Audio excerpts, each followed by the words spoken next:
Assalamualaikum warahmatullahi wabarakatuh. Pada kesempatan hari ini, kami akan mempresentasikan tugas dari Dr. Sparta, yaitu mengenai chapter 4 dengan materi Income Statement and Related Information. Sebelumnya, kami ingin memperkenalkan diri terlebih dahulu. Nama saya Zarsafa Putri Nabila. Nama saya Syafa Livia Adzani.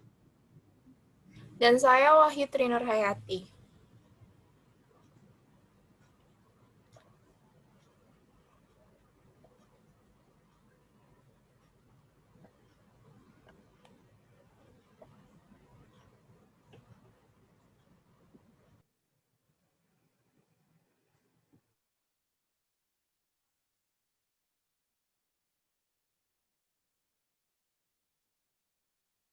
Next.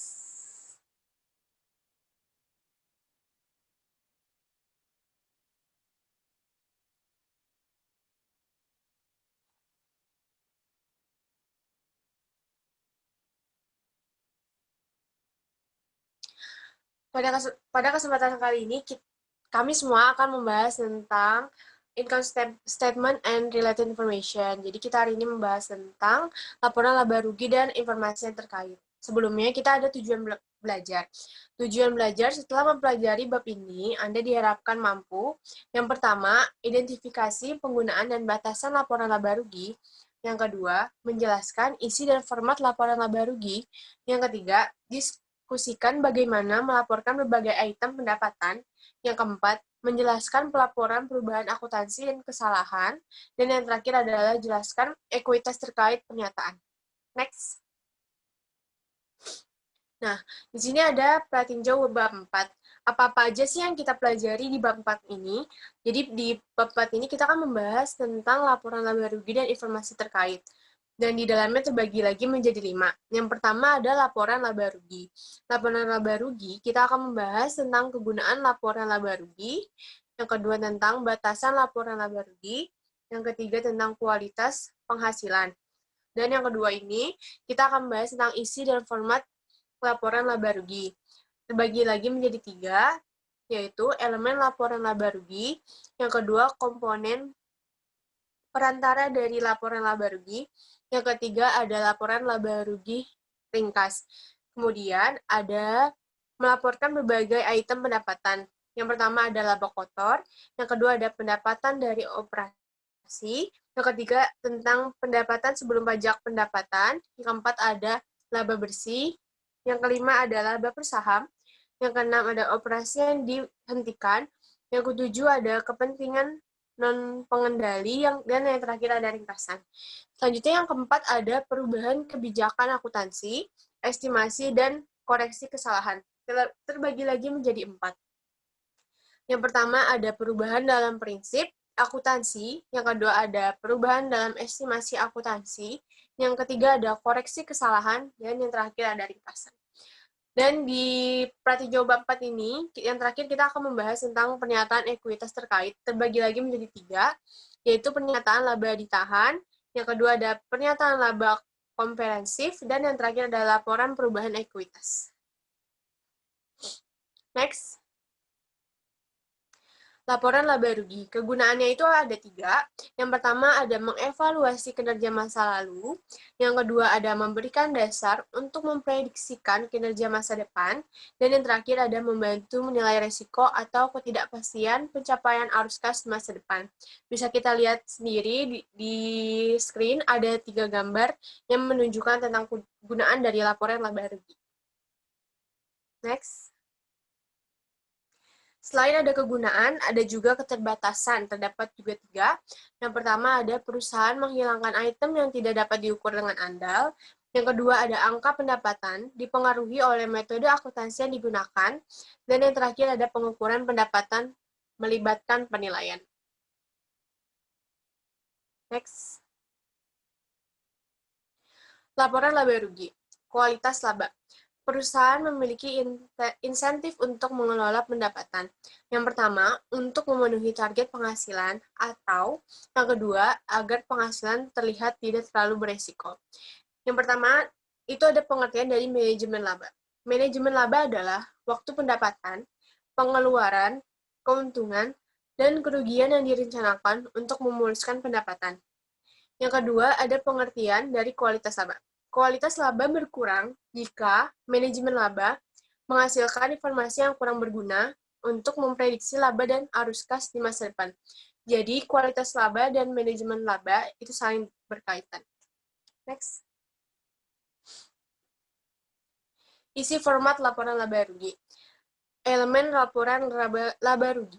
Pendapatan. Pengertian dari pendapatan adalah peningkatan manfaat ekonomi selama periode akuntansi dalam bentuk. Yang pertama ada arus masuk atau peningkatan aset, atau yang kedua penurunan kewajiban, yang mengakibatkan peningkatan ekuitas selain yang berkaitan dengan kontribusi dari pemegang saham. Next.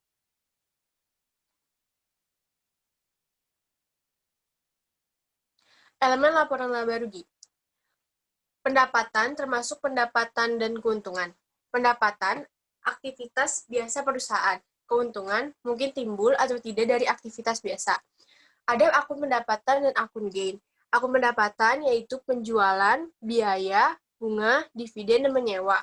Keuntungan gain ada dua, yaitu keuntungan dari menjualan aset jangka panjang. Terus yang kedua ada keuntungan yang belum direalisasikan dari sekuritas perdagangan. Next, ya.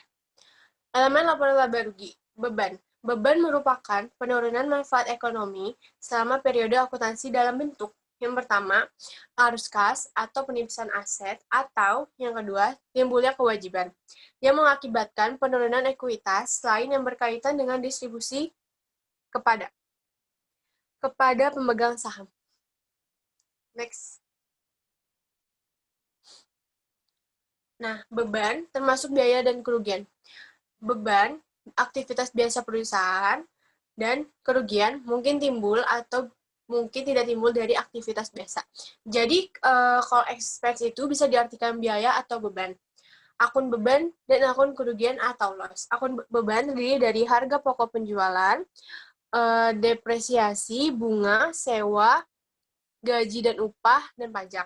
Akun kerugian loss terdiri dari kerugian biaya restrukturisasi.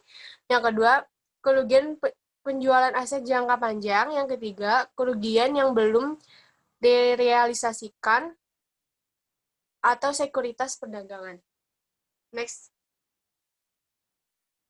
Nah, di sini ada laporan laba rugi komponen menengah. Perusahaan umumnya menyajikan beberapa atau semua bagian ini dan total dalam laporan laba rugi. Yang pertama ada penjualan atau pendapatan. Yang kedua ada harga pokok penjualan, lalu ada laba kotor.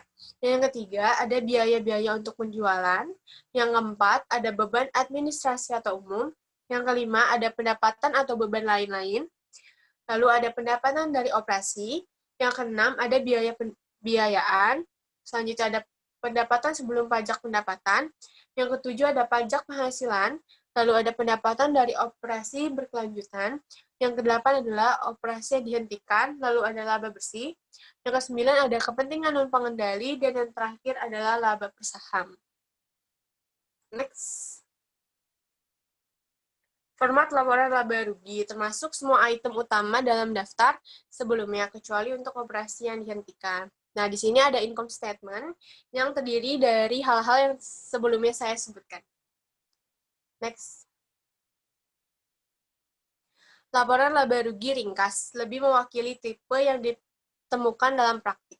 Di situ ada income statement, bisa dilihat, dan terdapat perusahaan menyiapkan jadwal tambahan untuk mendukung total. Atau kita bisa sebut dengan note D. Selling expense, penjualan biaya atau beban. Next. Melaporkan berbagai item pendapatan. Laba kotor dihitung dengan mengurangi harga pokok penjualan dari penjualan bersih. Yang kedua, memberikan angka yang berguna untuk mengevaluasi kinerja dan memprediksi penghasilan di masa depan. Pendapatan yang tidak biasa atau insidental diungkapkan dalam pendapatan dan beban lain. Next. Pendapatan dari operasi. Terdapat 3. Yang pertama, ditentukan dengan mengurangi biaya penjualan dan administrasi serta pendapatan dan beban lain dari laba kotor. Yang kedua, menyoroti item yang mempengaruhi aktivitas bisnis reguler. Dan yang terakhir ada digunakan untuk memprediksi jumlah, waktu, dan ketidakpastian arus kas di masa depan. Next. Pendapatan dari operasi. Klasifikasi beban itu terdapat jenis dan fungsi. Untuk bagian jenis, yang pertama adalah biaya bahan yang digunakan. Yang kedua, tenaga kerja langsung terjadi. Yang ketiga, biaya pengiriman. Yang keempat, ada beban periklanan. Yang kelima, ada keuntungan karyawan. Yang keenam, ada beban penyusutan. Dan yang terakhir, ada beban amortisasi. Selanjutnya, kita akan membahas tentang fungsi. Fungsi terdapat ada 3, yaitu yang pertama, harga pokok penjualan, yang kedua, biaya-biaya untuk penjualan, dan terakhir adalah beban administrasi. Pendapatan dari operasi, klasifikasi beban. Ilustrasi, perusahaan Terlalisco melakukan audit, pajak, dan jasa konsultasi. Ini memiliki pendapatan dan beban sebagai berikut. Memiliki pendapatan yaitu service revenue sebanyak 400 dan beban-beban seperti yang bisa kita lihat di selling expense dan administrasi expense. Next.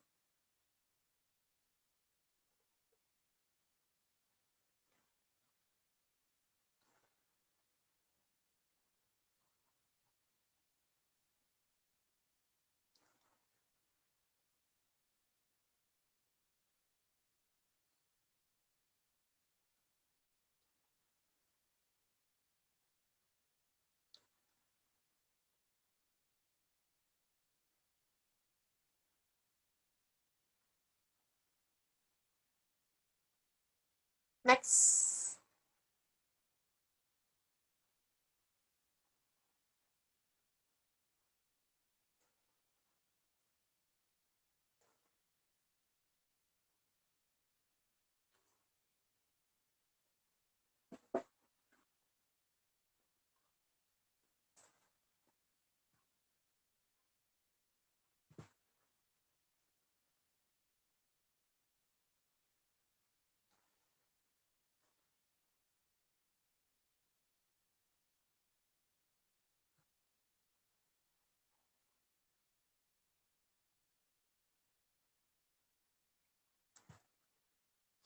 Selanjutnya ada klasifikasi beban, pendekatan sifat beban. Tadi kan ada sifat dan ada jenis. Nah, sifat ini ada Terlalisco Income Statement for the month of January 2019. Ada pendapatan servis banyak 400.000, harga servis 155.000, penjualan biaya atau beban 23.000, biaya administrasi 17.000, dan laporan laba rugian sebanyak 205.000.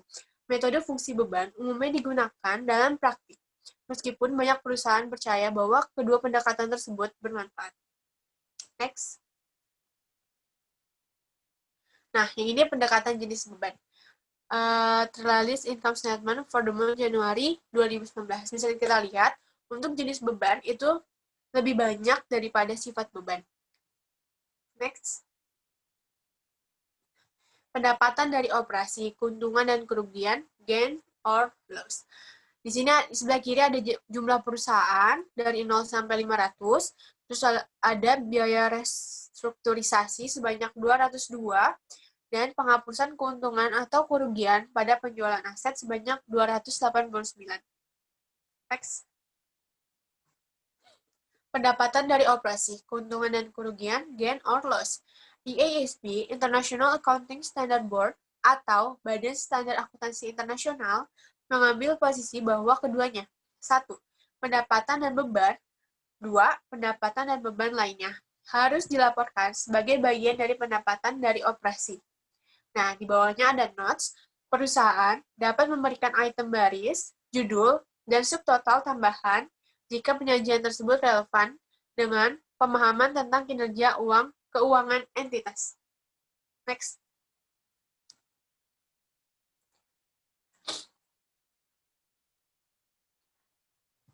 Pendapatan dari operasi, keuntungan dan kerugian, gain and loss. Item tambahan yang mungkin perlu diungkapkan itu ada 5. Yang pertama, Kerugian penghapusan nilai persediaan menjadi nilai realisasi bersih atau aset tetap ke jumlah terpulihkan serta pembalikan penghapusan tersebut. Yang kedua, kerugian restrukturisasi kegiatan dan pembalikan penyisian biaya restrukturisasi. Yang ketiga, ada keuntungan atau kerugian dari pelepasan item properti, pabrik, dan peralatan atau investasi.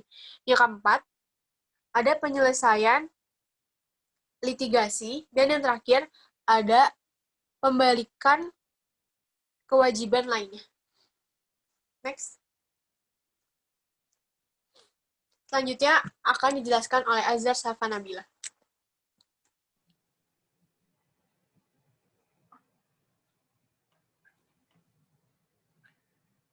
Saya akan menjelaskan melaporkan berbagai item pendapatan. Nah, yang pertama itu adalah laba bersih. Laba bersih merupakan pendapatan setelah semua pendapatan dan biaya untuk periode tersebut dianggap.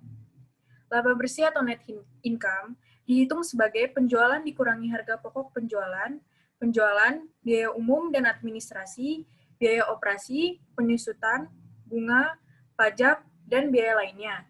Ini adalah angka yang berguna bagi investor untuk menilai seberapa besar pendapatan melebihi biaya organisasi. Angka ini muncul di laporan laba rugi perusahaan dan juga merupakan indikator profitabilitas perusahaan. Net income dilihat oleh banyak orang sebagai ukuran terpenting dari keberhasilan atau kegagalan perusahaan untuk periode waktu tertentu.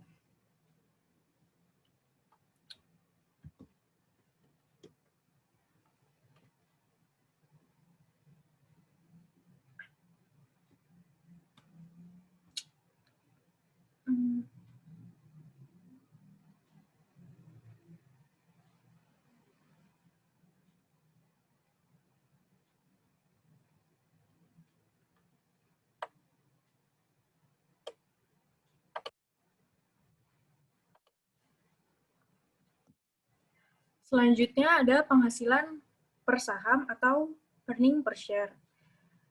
Earning per share adalah rasio laba perusahaan sehubungan dengan setiap lembar saham yang tersebar kepada banyak orang. Nah, penghasilan per saham ini dapat dihitung dengan cara laba bersih dikurangi dividen preferensi atau pendapatan yang tersedia untuk pemegang saham biasa, dibagi dengan rata-rata tertimbang dari saham biasa yang beredar. Penghasilan per saham ini merupakan indikator bisnis yang signifikan, karena hal ini akan menunjukkan seberapa banyak uang yang didapatkan perusahaan dari pemegang sahamnya. Lalu, dapat mengukur dolar yang diperoleh dari setiap saham biasa dan harus diungkapkan di muka laporan laba rugi. Penghasilan per saham earning atau earning per share, ilustrasi. Lancer Inc. melaporkan bahwa laba bersih sebesar $350.000 mengumumkan dan membayar dividen yang diinginkan sebesar $50.000 untuk tahun tersebut. Jumlah rata-rata tertimbang saham biasa yang beredar selama tahun berjalan adalah 100.000 saham. Nah, di sini kita bisa menggunakan rumus pendapatan bersih dikurang dividen pilihan dibagi rata-rata tertimbang saham biasa beredar. Pendapatan bersihnya diketahui sebesar $350.000 dikurang dividen pilihannya sebesar $50.000 dan dibagi rata-rata tertimbang saham biasa beredar sebanyak 100.000 saham. Jadi, penghasilan per saham dari Lancer Inc. yaitu sekitar $3.000 per saham. Nah, selanjutnya ada operasi yang dihentikan atau discontinue operations, suatu komponen atau entitas yang telah dilepaskan atau diklasifikasikan sebagai dimiliki untuk dijual. Dan yang pertama, mewakili lini bisnis utama atau wilayah geografis operasi, atau yang kedua, merupakan bagian dari satu rencana terkoordinasi untuk membuang jalur bisnis utama atau wilayah geografis operasi, atau yang ketiga, apakah anak perusahaan diakuisisi secara eksklusif dengan tujuan untuk dijual kembali. Perusahaan melaporkan sebagai operasi yang dihentikan. Yang pertama, dalam kategori laporan laba rugi terpisah, keuntungan atau kerugian dari pelepasan suatu komponen bisnis. Yang kedua, hasil operasi suatu komponen yang telah atau akan dibuang secara terpisah dari operasi yang dilanjutkan. Yang ketiga, pengaruh operasi dihentikan setelah pajak sebagai kategori terpisah. setelah operasi dilanjutkan. Nah, selain penyajian terpisah pada laporan laba rugi, pengungkapan berikut ini juga harus ditambahkan, yaitu yang pertama ada penyesuaian yang dibuat pada periode berjalan terkait dengan operasi yang dihentikan. Lalu, jika entitas menghentikan klasifikasi sebagai komponen aset tidak lancar yang dimiliki untuk dijual, maka hasil yang sebelumnya disajikan sebagai operasi dihentikan harus direklasifikasi dan dimasukkan ke dalam laba dari operasi berlanjut. Nah, selanjutnya operasi yang dihentikan. Ilustrasi. KC Produk, sebuah perusahaan yang sangat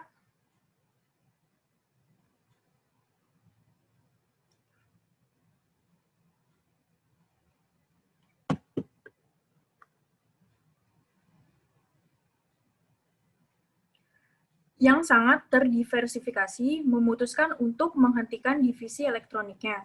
Selama tahun berjalan, divisi elektronik kehilangan 300.000 euro setelah dikurangi pajak.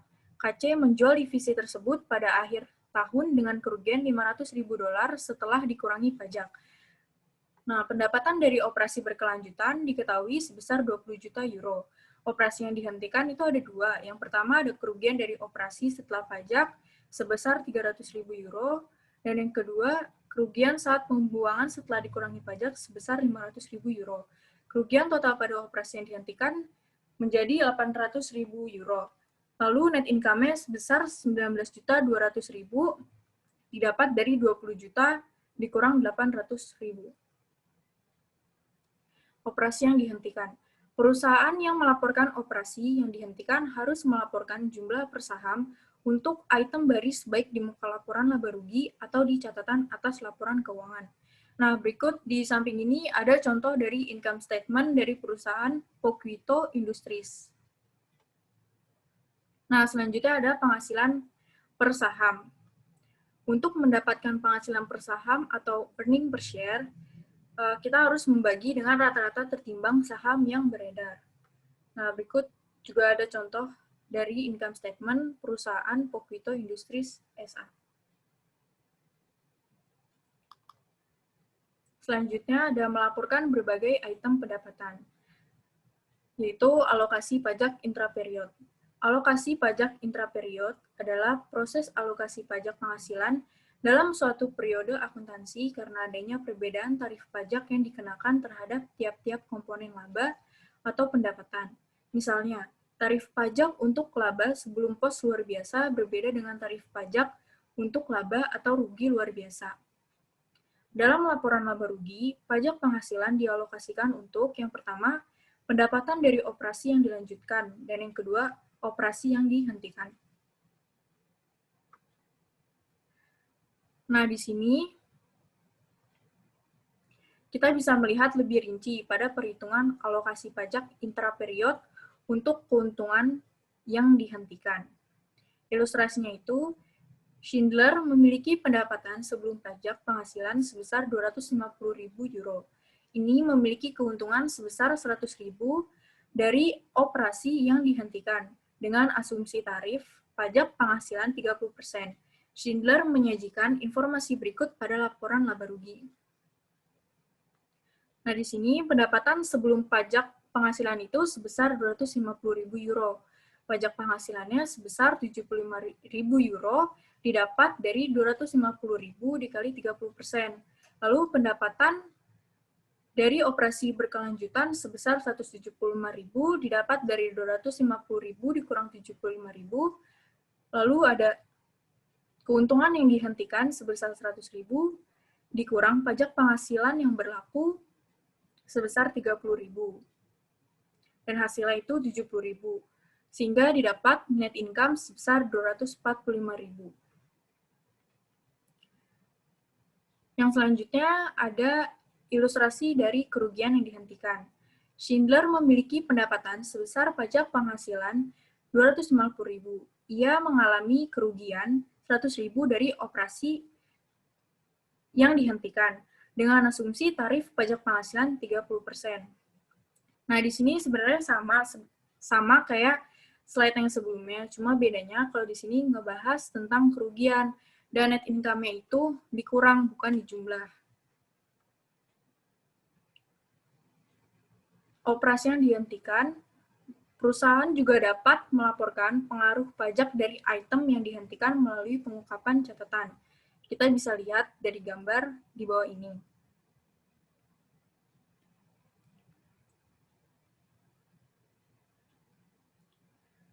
Lalu ada alokasi untuk kepentingan non-pengendali. Ketika sebuah perusahaan menyiapkan laporan laba rugi konsolidasi, IFRS mensyaratkan bahwa laba bersih dialokasikan untuk kepentingan pengendali dan non-pengendali. Alokasi ini dilaporkan di bagian bawah laporan laba rugi setelah laba bersih.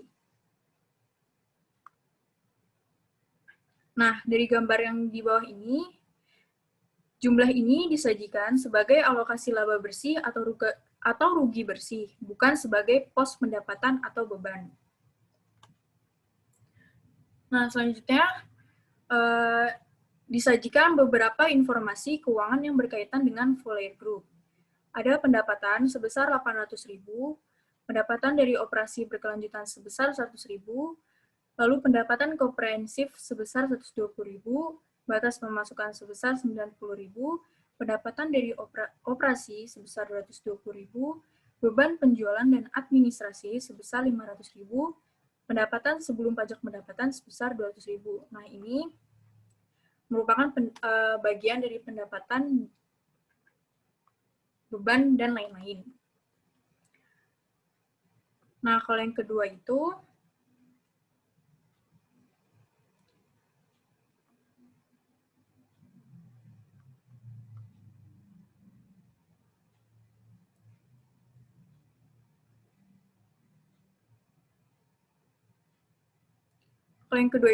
bagian dari biaya pembiayaan, lalu yang ketiga bagian dari pajak penghasilan, yang keempat operasi yang dihentikan, lalu yang terakhir ada penghasilan komprehensif lain. Nah, ini merupakan ringkasan dari laporan laba rugi. Kalau dilihat dari jenis situasinya, yang pertama itu ada pendapatan per saham. Kriterianya itu harus dilaporkan di muka laporan laba rugi. Contohnya itu laba bersih dikurangi dividen preferen dibagi rata-rata tertimbang saham biasa yang beredar. Penempatan pada laporan laba rugi. Laporkan laba per saham terpisah untuk pendapatan dari operasi yang dilanjutkan jika ada, dan laba bersih. Nah, jenis situasi yang kedua itu ada operasi yang dihentikan. Kriterianya itu suatu komponen perusahaan yang telah dilepaskan atau diklasifikasikan sebagai dimiliki untuk dijual. Contohnya itu penjualan oleh perusahaan terdiversifikasi dari divisi utama yang mewakili aktivitas satu-satunya di industri elektronik. Distributor makanan yang menjual grosir ke supermarket memutuskan untuk menghentikan divisi di wilayah geografis utama. Lalu penempatan pada laporan laba ruginya itu, laporkan keuntungan atau kerugian dari operasi yang dihentikan setelah pajak di bagian terpisah antara pendapatan dari operasi yang dilanjutkan dan laba bersih. Yang ketiga itu kepentingan non-pengendali. Kriterianya itu alokasi laba rugi bersih dibagi dua kelas. Yang pertama itu ada kepentingan mayoritas diwakili oleh pemegang saham yang memiliki kepentingan pengendali, dan yang kedua kepentingan non-pengendali atau sering disebut sebagai kepentingan minoritas. Nah, contohnya itu laba rugi bersih yang dapat diatribusikan kepada pemegang saham non-pengendali. Nah, penempatan pada laporan laba ruginya itu laporkan sebagai pos terpisah di bawah laba atau rugi bersih sebagai alokasi laba atau rugi bersih, atau bukan sebagai pos penghasilan atau beban. Lalu, dilihat dari jenis situasi, penjualan atau pendapatan layanan, kriterianya itu pendapatan yang timbul dari aktivitas perusahaan biasa. Contohnya itu pendapatan penjualan dan pendapatan layanan. Penempatan pada laporan laba ruginya itu ada di bagian penjualan atau pendapatan.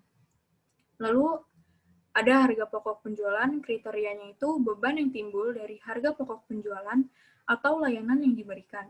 Contohnya itu di perusahaan dagang, harga pokok penjualan, di perusahaan jasa, harga pokok layanan.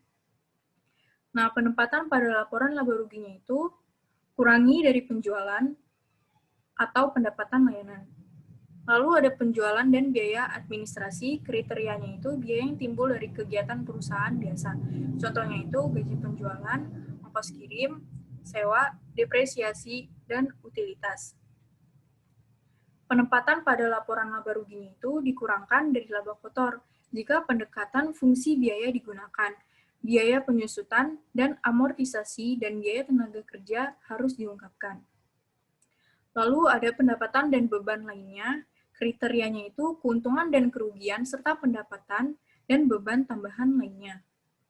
Contohnya itu keuntungan penjualan aset jangka panjang, lalu kerugian penurunan nilai aset tidak berwujud, pendapatan investasi, pendapatan dividen dan bunga, dan kerugian kecelakaan. Penempatan pada laporan laba ruginya dilaporkan sebagai bagian dari pendapatan dari operasi. Lalu ada biaya pembiayaan, kriterianya itu memisahkan biaya pembiayaan dari biaya operasi. Contohnya itu beban bunga. Nah, penempatan pada laporan laba ruginya dilaporkan di bagian terpisah antara pendapatan dari operasi dan pendapatan sebelum pajak pendapatan. Jenis situasi yang terakhir itu ada pajak penghasilan. Kriterianya itu pungutan yang dikenakan oleh badan pemerintah atas dasar pendapatan. Lalu contohnya itu pajak dihitung atas penghasilan sebelum pajak penghasilan. Lalu penempatan pada laporan laba ruginya dilaporkan di bagian terpisah antara pendapatan sebelum pajak penghasilan dan laba bersih. Nah, untuk slide selanjutnya akan dibahas oleh Wahyu Tri Nurhayati.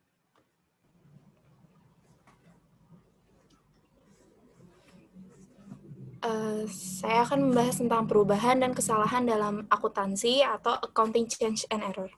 Perubahan prinsip dalam akuntansi. Yang pertama itu ada penyesuaian retrospektif, yang kedua ada penyesuaian efek kumulatif terhadap laba di tahun awal, yang ketiga ada pendekatan mempertahankan perbandingan dari tahun ke tahun. Contohnya itu termasuk ubah dari FIFO menjadi biaya rata-rata dan perubahan dari presentasi penyelesaian ke metode kontrak selesai. Next.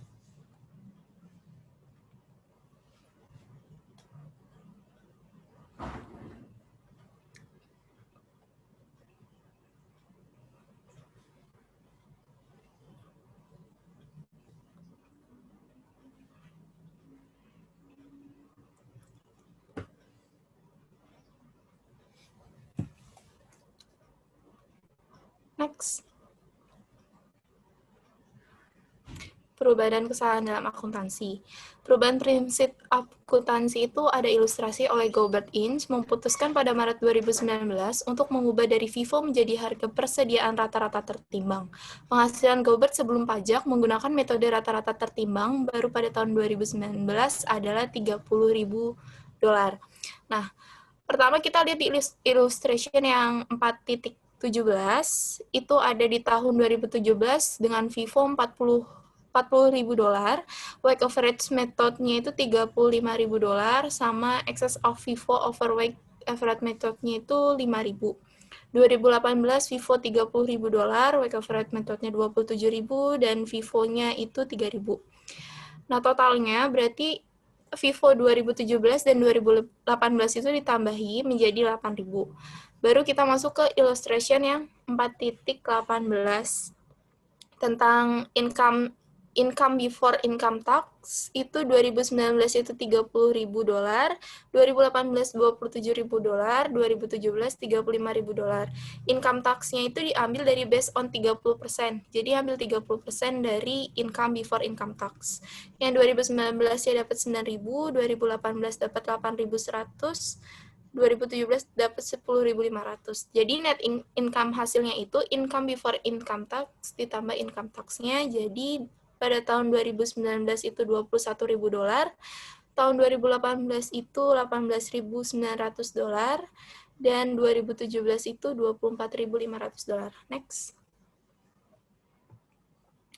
Perubahan akuntansi.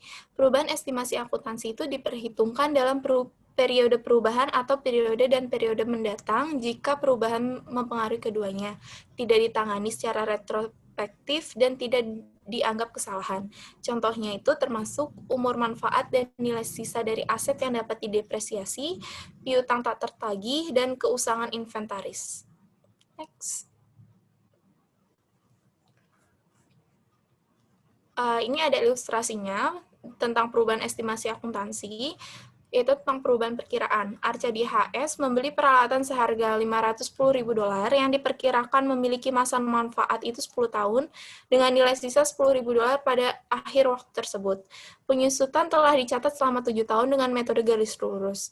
Pada tahun 2019 atau tahun ke-8 ditentukan bahwa total perkiraan umur harus 15 tahun dengan nilai sisa $5.000 pada akhir waktu tersebut. Pertanyaannya adalah apakah depresiasi tahun-tahun sebelumnya perlu disajikan kembali dan hitunglah beban penyusutan untuk 2019. Next. Nah, di sini pertama cara menjawabnya itu kita harus menetapkan NBF pada tanggal perubahan perkiraan. Yang pertama ada equipment cost $510.000 sama residual value-nya 10.000 itu dikurangi menjadi depreciable base yang yaitu 500.000. Useful life atau masa tahunnya itu 10 tahun sama annual depreciation-nya itu 50.000 dikali 7 tahun. Jadi $350.000. Nah, di balance sheet-nya pada Desember 31 tahun 2018 itu fixed asset-nya itu ada equipment 510.000. Terus accumulate depreciation-nya itu 350.000 didapat dari yang annual depreciation dikali 7 tahun. Baru dapat NBV-nya atau net book value-nya itu $160.000.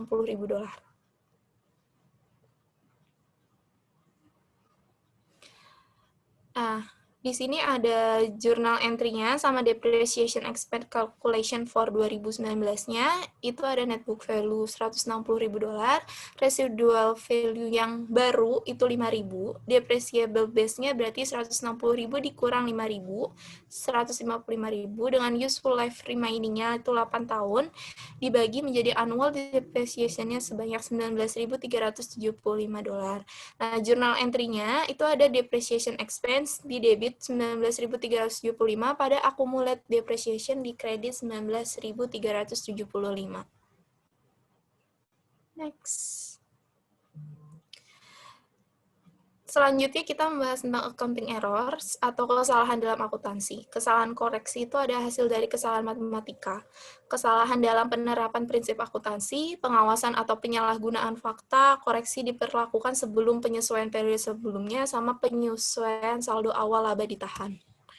Next. Koreksi kesalahan. Ada ilustrasi. Pada tahun 2019, sang LTD menetapkan bahwa ia salah melebih-lebihkan piutang dan pendapatan penjualannya sebesar $100.000. Pada tahun 2018, pada tahun 2019-nya, sang membuat entry berikut untuk mengoreksi kesalahan ini. Karena di tahun 2018-nya dia membuat kesalahan, jadi entry yang untuk mengoreksi di tahun 2019-nya itu yaitu return earnings 100.000 pada debit dan account receivable-nya 100.000 di kredit. Next. Ringkasannya, ada ringkasan kesalahan akuntansi. Yang pertama itu jenis situasi sama perubahan prinsip akuntansi. Nah, kriterianya itu ubah dari satu prinsip akuntansi yang diterima secara umum ke yang lain. Contohnya, perubahan dasar harga persediaan dari FIFO menjadi biaya rata-rata. Itu yang tadi pertama, ilustrasi pertama. Penempatan di laporan laba rugi itu susun kembali laporan laba rugi tahun-tahun sebelumnya dengan dasar yang sama seperti prinsip yang baru diadopsi. Next. Untuk ringkasan yang ilustrasi kedua, ada kriterianya itu koreksi dan penyesuaian yang normal dan berulang.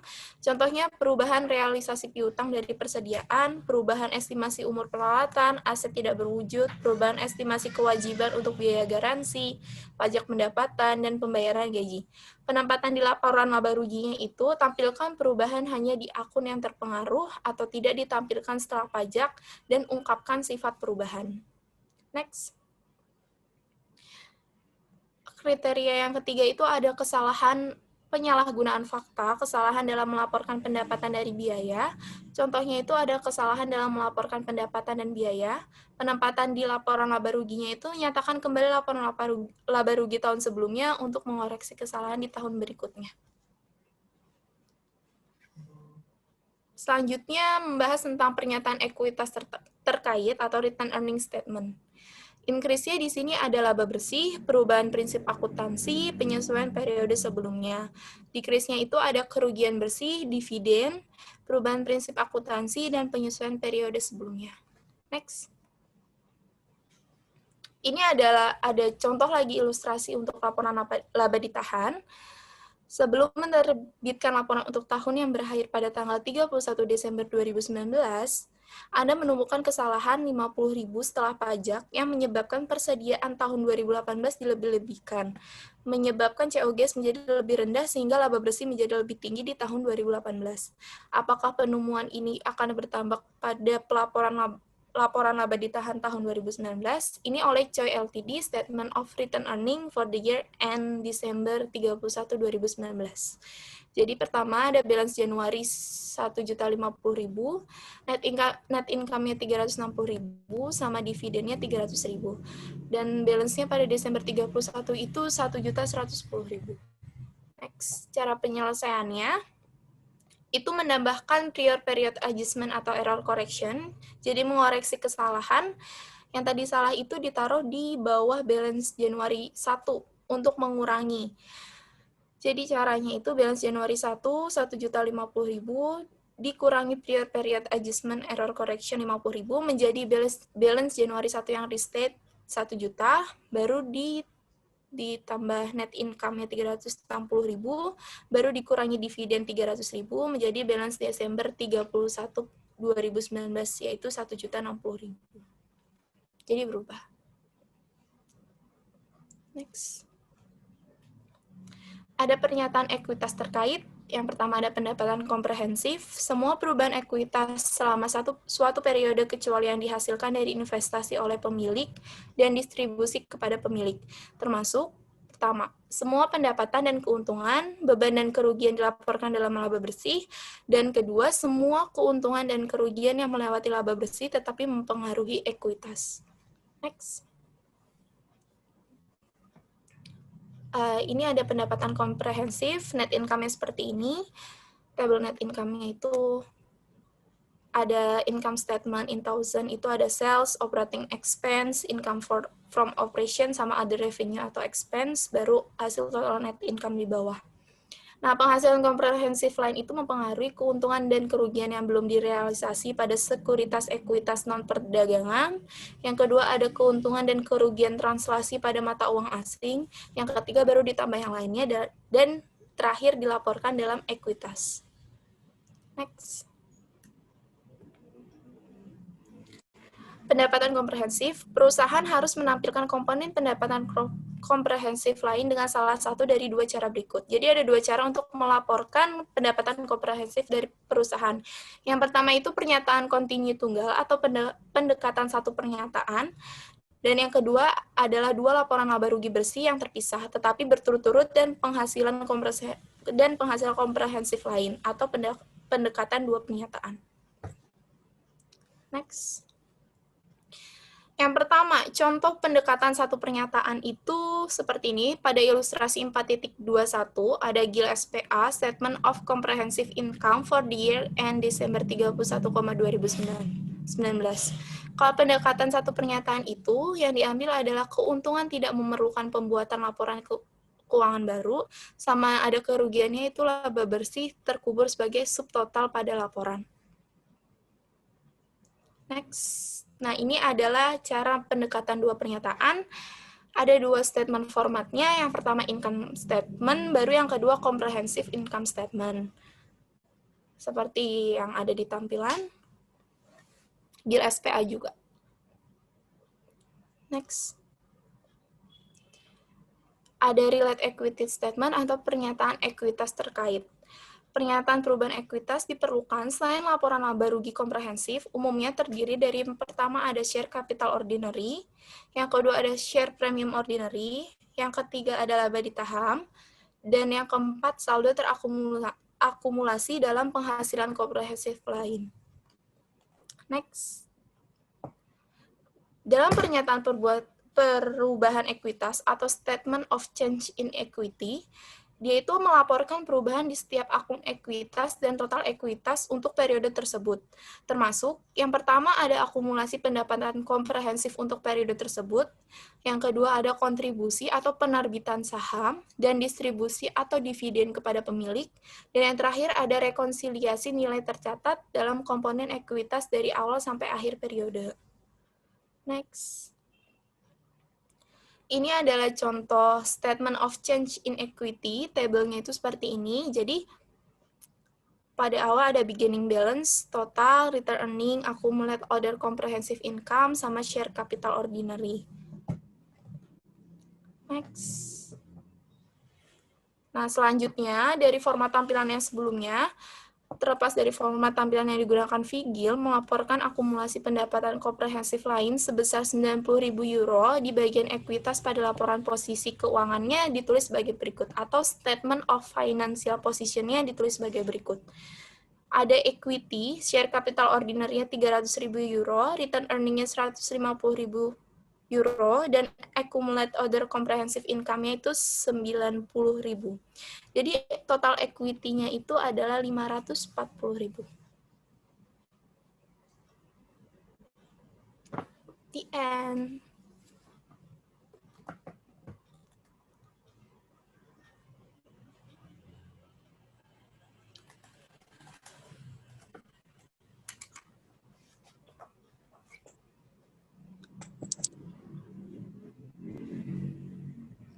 Sekian presentasi dari kami. Apabila ada kesalahan kata, mohon maaf.